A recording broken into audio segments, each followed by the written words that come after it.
Assalamualaikum warahmatullahi wabarakatuh. Saya Rani Wulandari, NPM 2201010095,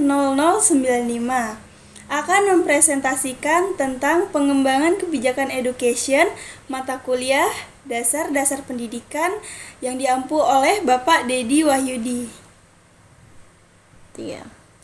Baik, untuk mengidentifikasi dan menganalisis pengembangan kebijakan education 4.0 dalam menghadapi berbagai tantangan yang ditimbulkan dalam kebijakan pendidikan, terutama di era 4.0 saat ini.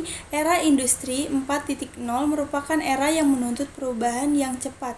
Revolusi keempat ini ditandai dengan pemanfaatan teknologi dan komunikasi. Hal ini tentunya menjadi tantangan besar bagi dunia pendidikan. Era 4.0 yang ditandai dengan persaingan yang kompetitif dan informasi yang pesat pada semua sektor, termasuk sumber daya manusianya.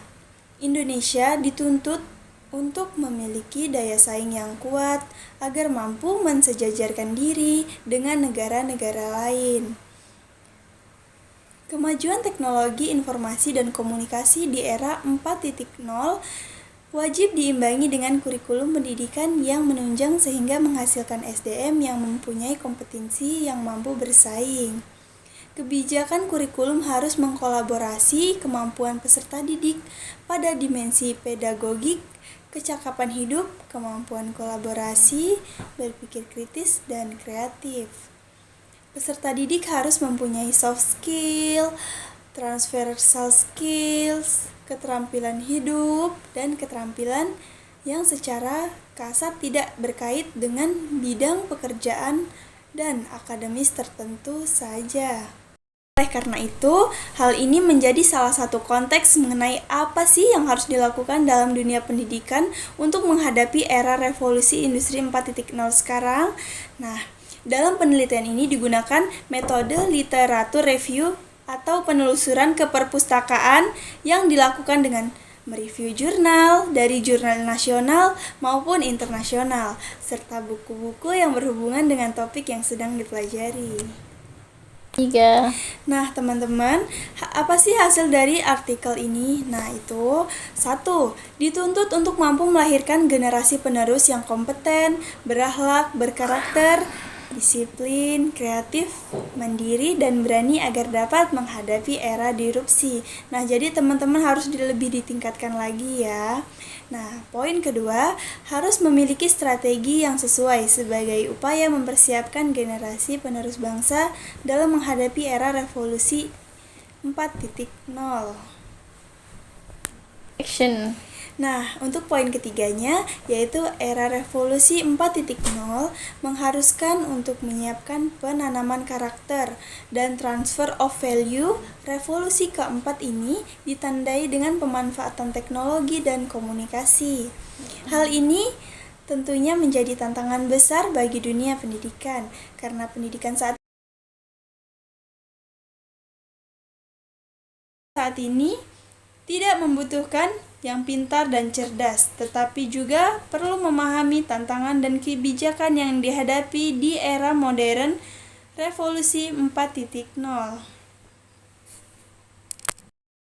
Nah, kesimpulannya teman-teman, jadi Indonesia itu dituntut untuk memiliki daya saing yang kuat agar mampu mensejajarkan diri dengan negara-negara lain. Nah, kemajuan teknologi informasi dan komunikasi dan era revolusi industri 4.0 wajib diimbangi dengan kurikulum pendidikan yang menunjang sehingga menghasilkan SDM yang mempunyai kompetensi dan mampu bersaing menganalisis perkembangan dalam menghadapi berbagai tantangan yang ditimbulkan dalam kebijakan pendidikan. Terutama di era 4.0 saat ini, revolusi keempat ini ditandai dengan pemanfaatan teknologi dan komunikasi. Hal ini tentunya menjadi tantangan yang besar bagi dunia pendidikan. Maka hal yang perlu dilakukan yaitu melahirkan generasi penerus yang kompeten, berakhlak, berkarakter, disiplin, kreatif, mandiri, dan berani agar menghadapi era disrupsi memiliki strategi yang sesuai. Nah, sebagai upaya mempersiapkan generasi penerus bangsa dalam menghadapi era revolusi 4.0 dan menyiapkan penanaman karakter dan transfer of value kepada peserta didik. Baik, itu saja presentasi saya kali ini. Kurang dan lebih saya mohon maaf, kepada Tuhan saya mohon ampun. Saya akhiri, wabillahi taufiq wal hidayah. Wassalamualaikum warahmatullahi wabarakatuh.